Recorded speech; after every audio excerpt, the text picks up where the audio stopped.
¿Qué tal? ¿Cómo están todos? Bienvenidos a Iquique Televisión. Estamos nuevamente en un especial de prensa. En esta ocasión estamos con dos periodistas de Santiago que nos van a contar un poco cómo ha sido la experiencia durante este tema de la pandemia. Estamos con don Gonzalo Araya, que es editor periodístico de Cooperativa Regiones. ¿Cómo estás, Gonzalo? Bienvenido a Iquique Televisión. Hola Karim, muchas gracias por la invitación. Saludos. Y estamos también con Jean-Claude Pengen, quien es periodista también de Cooperativa en Santiago. ¿Cómo estás, Jean-Claude? ¿Qué tal, Karim? Así es, estamos siempre ahí en la calle principalmente. A ver, estamos justamente en un momento bastante complejo, no solamente para nuestro país, sino que para el mundo, pero en especial en el último tiempo ha estado muy complicado para lo que es la región de Tarapacá, una región que está bastante al norte, pequeña, con poca población, pero que sin embargo la situación se ha visto totalmente potenciada en el último tiempo, digamos, por la pandemia y la situación se ha visto que no se ha podido controlar. Sin embargo, hace una semana y media aproximadamente, el gobierno nos hace entrar en cuarentena obligatoria, por lo tanto quisiéramos un poco la opinión, la forma que ustedes tienen de vernos, ya que ustedes han estado ya en cuarentena obligatoria en Santiago. ¿Cómo les está pareciendo este manejo que se está teniendo en la región desde Santiago? Voy a tomar la posta para este momento, para el inicio. Me parece que las medidas de cuarentena han ido siendo necesarias y muy necesarias porque finalmente nos hemos dado cuenta con lo que ha pasado en las distintas regiones del país, que ha costado bastante que las personas tomemos por iniciativa propia la decisión, digamos, de guardarnos, de estar en cuarentena, muchas veces porque la situación económica no lo permite y las personas tienen que salir efectivamente a trabajar a la calle, salir a ganar el sustento del día a día, pero también porque en muchos sentidos hay una falta de conciencia, quizás si se quiere, o una mirada muy lejana de lo que pudiera ocurrir con el impacto del virus. Y ahí es donde la cuarentena, a mi modo de ver, entra a jugar un rol importante porque genera evidentemente una medida de presión sobre la población para obligar a un encierro que tiene las excepciones de los permisos que todos conocemos, pero además genera una sensación ya más colectiva de, ok, acá ya se puso más fea la cosa y por lo tanto valdría la pena quedarnos en la casa. O sea, me parece a mí que hay un efecto ahí de la medida de la cuarentena que se hace necesaria en las distintas zonas donde se ha tomado la medida. Jean-Claude, y en el caso tuyo Sí, que estás en la calle, ¿cómo lo sí, ves? sí, yo creo que en ese sentido pasan varias cosas. Una, primero, es que hay que partir muchas veces de la base de que, por así decirlo, la raza humana, esto es transversal, no hay chilenos, peruanos, haitianos, colombianos, sino que la raza humana en sí mismo somos de costumbre, lo que vamos viendo. Entonces, en primera instancia, debiese ocurrir una buena educación en lo que significa una cuarentena. ¿A qué voy con eso? Los primeros días, cuando empezaron las cuarentenas comunales, se seguía viendo mucha gente en las calles, se seguía viendo más allá del comercio ambulante, del tránsito de personas que iban a sus trabajos, sino que se seguía viendo mucha gente en la calle porque, a mi parecer, hay una situación aquí de autoridades, que es lo que se está en discusión ahora, que te llamaban a una cierta normalidad o a que precisamente la gente, si nos vamos de nuevo a que somos de cierta forma ignorantes, o más que ignorantes, no tomamos conciencia porque somos de costumbre y nos tienen que decir las cosas, se seguía en las calles. ¿Qué pasó con la cuarentena acá? En la cuarentena total en el Gran Santiago, al principio, hubo una fiscalización las primeras semanas bastante fuerte de carabineros, de militares, que no había las primeras semanas o que se acusaba por parte de la misma población que no existía esa fiscalización. Pero lo que yo veo después de una semana es que bajó de nuevo esa intensidad en la fiscalización, o sea, están los puestos en las calles, pero la gente sigue pasando, se sigue haciendo de repente fiscalizaciones prácticamente para la tele, para los monos de la tele, como se conoce, pero no se hace una fiscalización efectiva, o sea, no se va a las poblaciones en sí mismo, donde de verdad son precarias las condiciones y ya vemos que se traduce en manifestaciones. Y para cerrar con eso y ir con la región de ustedes, precisamente nosotros somos espejos, como la región metropolitana somos espejos, pero lamentablemente las realidades son completamente distintas. O sea, no es lo mismo lo que pasa en Punta Arenas, en Iquique, en Valparaíso, con la realidad de la región metropolitana. Sin embargo, la medida que se toma acá es la que se repite en otros lados. O sea, y ahí es donde hay una falta de comprensión por parte de la gente que me imagino pasa allá en la región de ustedes. ¿Cómo lo ven de alguna manera esto que cuando, por ejemplo, si tú sigues a un artista, a un futbolista, a un tenista, no sé, cualquier ídolo por ahí de cualquier disciplina, tú intentas hacer lo que esa persona hace porque te gusta, porque lo sigues, porque quieres llegar a ese mismo nivel? ¿Por qué en este caso en que un gobierno te está indicando lo que tienes que hacer y te están diciendo tu vida y la de tu gente está en peligro, por qué tendemos, creen ustedes, a decir, no, igual quiero salir, igual necesito pasear al perro, igual, o sea, se te ocurrieron todas las cuestiones que no se te ocurrieron durante tu vida entera, ahora pareciera que tienen toda urgencia y tienen que ver con la calle. Y los periodistas estamos ahí indicando, no salga, haga caso. ¿Por qué la gente cree que no tiene la tendencia a escucharnos en este momento? Yo creo, Yo creo, y acá, perdón, Jan, dale. sí.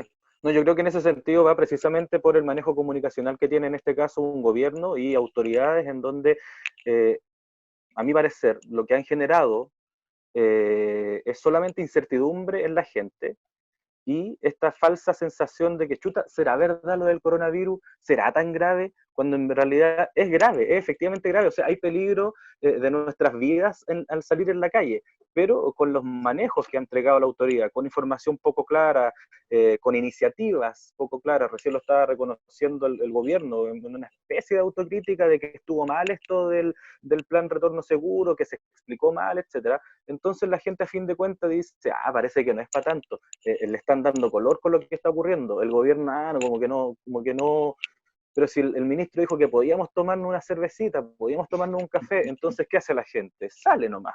O sea, dice efectivamente, pareciera ser que no es tan grave, y ahí de nuevo nos vamos a lo mismo. Hay distintas categorías. Está la gente que dice, no le creo tanto al gobierno, voy a salir nomás. Y está la otra gente que efectivamente tiene que salir porque trabaja en la calle, porque el sustento a sus casas es diario, no tienen un sueldo que les llega a fin de mes, tienen que salir a las calles o a vender o a buscar la forma de conseguir el pan finalmente.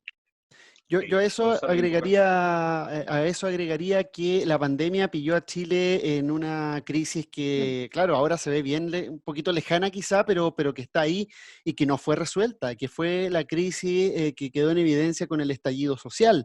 Es decir, acá la pandemia no pilló al gobierno en su mejor momento, en su peor momento pilló esta pandemia al gobierno en términos de aprobación ciudadana, en términos de credibilidad ante la opinión pública, en términos de el relacionamiento con la oposición, está todo muy, muy friccionado, muy polarizado también.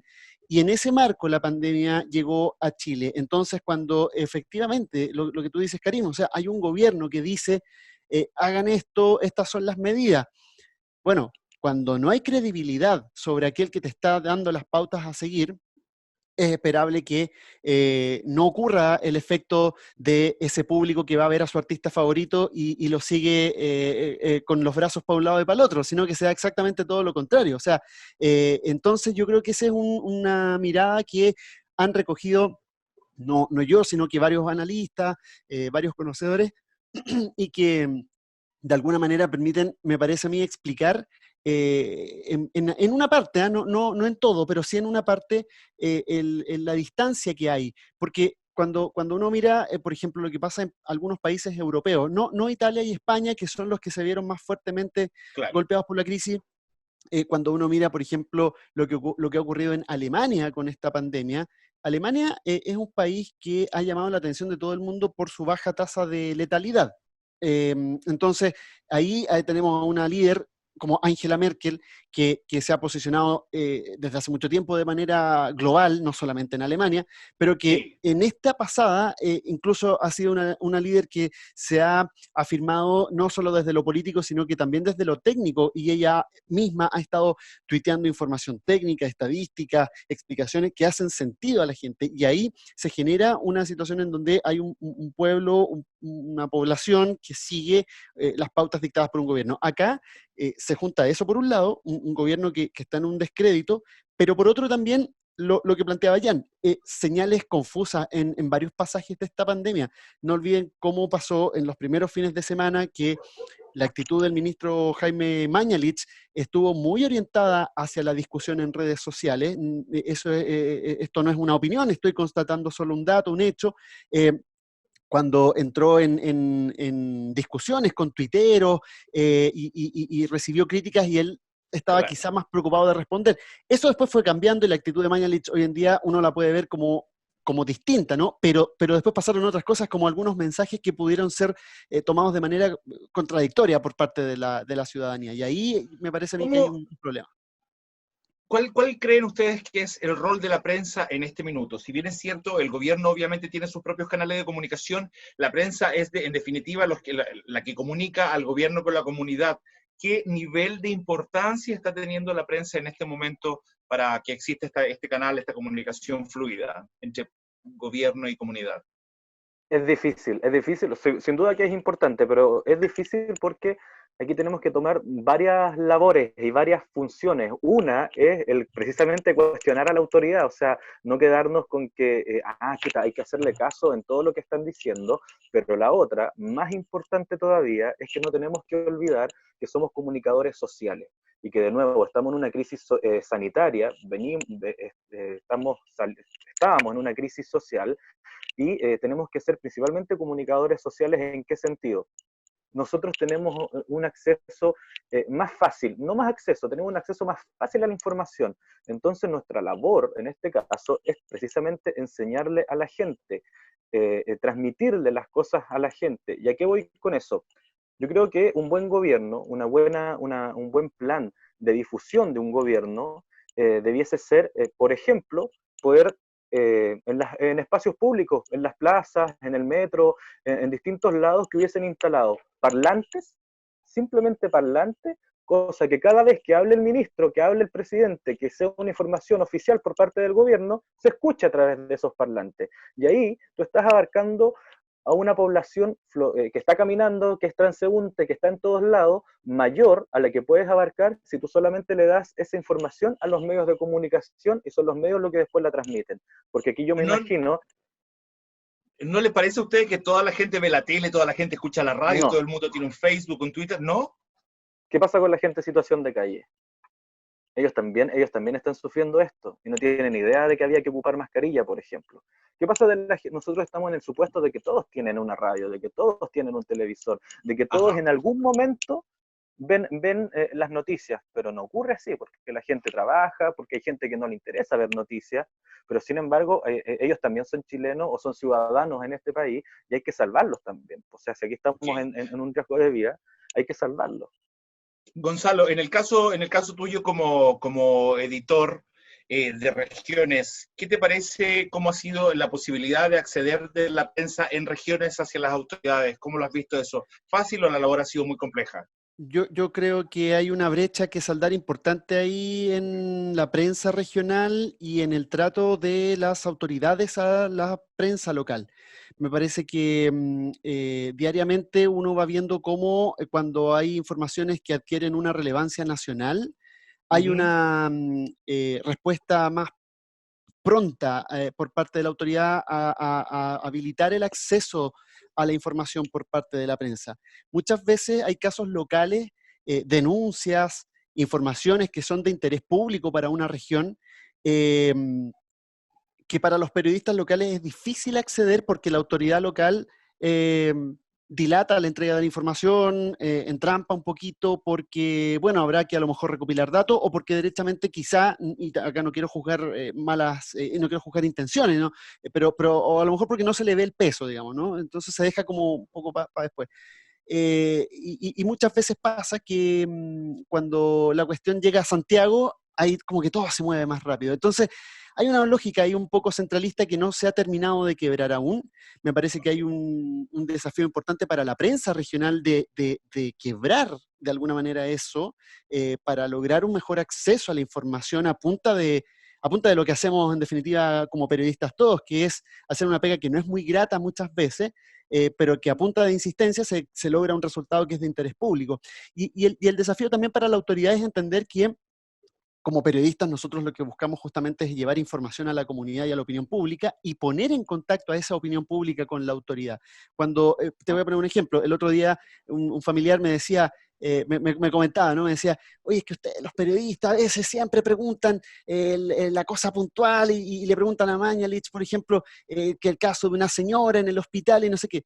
Yo lo que le explicaba, y que es al menos mi mirada es, sí, lo que pasa es que no es que se pregunte por la señora, a Mañalich por la señora para molestar, sino porque ese caso, primero, puede estar representando muchos más casos, y segundo, porque si no fuera por la acción mediadora de la prensa, probablemente ese caso no se conocería y probablemente no tendría la respuesta que tendría si ese caso se amplifica. Entonces, es todo un círculo virtuoso finalmente que va en pos de la comunidad y de la opinión pública.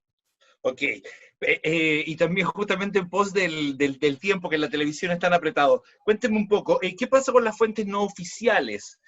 Médicos, enfermeras, gente que maneja algunas estadísticas, ¿es fácil llegar a ellos cuando no te habla el ministro exactamente, la subsecretaria, el subsecretario, la fuente oficial, la fuente no oficial? ¿Da la cuña? ¿Se atreve el médico a decirte, mira, está pasando esto en el fondo? ¿Cómo lo ven ambos eso? Sí, ahora sí. O sea, en realidad siempre hay ciertas cosas que ocurren, olvidémonos de crisis social o crisis sanitaria. Desde siempre ha sido de repente difícil conversar con el médico, por lo general en los hospitales, cosas así.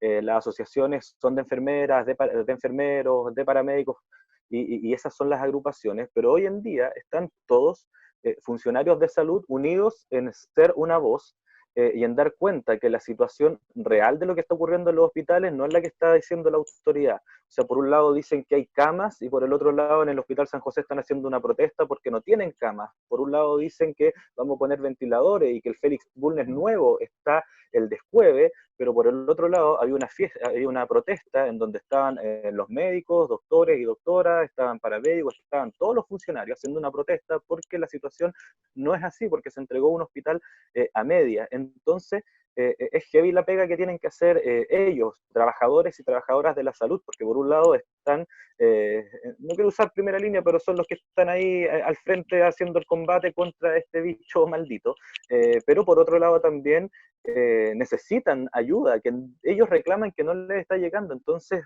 por parte de ellos, si hay una necesidad de hacerlo público, y ahí es donde está la conexión directa, por supuesto, con nosotros. Ok, y desde el punto de vista tuyo, Gonzalo.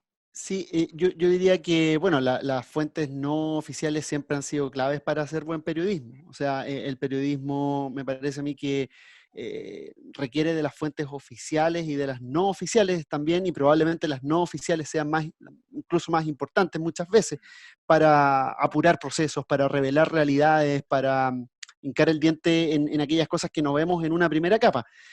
Por supuesto que todo eso, cuando se hace un buen trabajo periodístico, requiere de un buen chequeo, de un buen trabajo de procesamiento y de contrastar con las fuentes oficiales, justamente.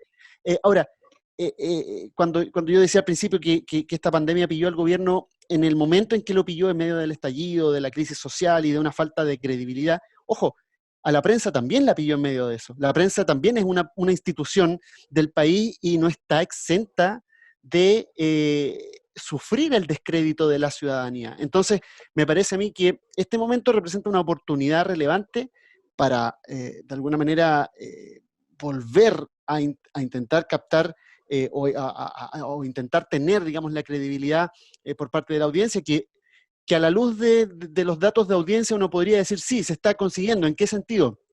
Que los índices de audiencia de los medios informativos hoy, como en cada momento de crisis del país por una catástrofe natural o por una pandemia como esta, aumentan. O sea, las personas vuelven a los medios de comunicación tradicionales a informarse porque se entiende que hay un trabajo periodístico riguroso detrás de la información que se entrega y que no se entrega de buenas a primeras. Entonces, sí, me parece que ahí hay una relación que considerar, insisto, en la lógica de un círculo virtuoso entre la audiencia, los medios y las fuentes tanto oficiales como no oficiales. Chicos, gracias por haberme aceptado esta entrevista. Ojalá que no sea la última, digamos, porque la mirada de la gente trabajando en Santiago, sobre todo en medios de comunicación, es bastante importante y aprendemos, creo que mutuamente, de la situación. Gonzalo, gracias por haber estado con nosotros. Jean-Claude también. Gracias, Karim, te mando un abrazo y sí, pues entre todos vamos aprendiendo. Al final se trata de salir entre todos de esto con las realidades que que a cada uno le toca enfrentar. Ok, muy amables. Un abrazo. Igual para ti. Y ustedes no se cambien de Iquique Televisión, volvemos de inmediato.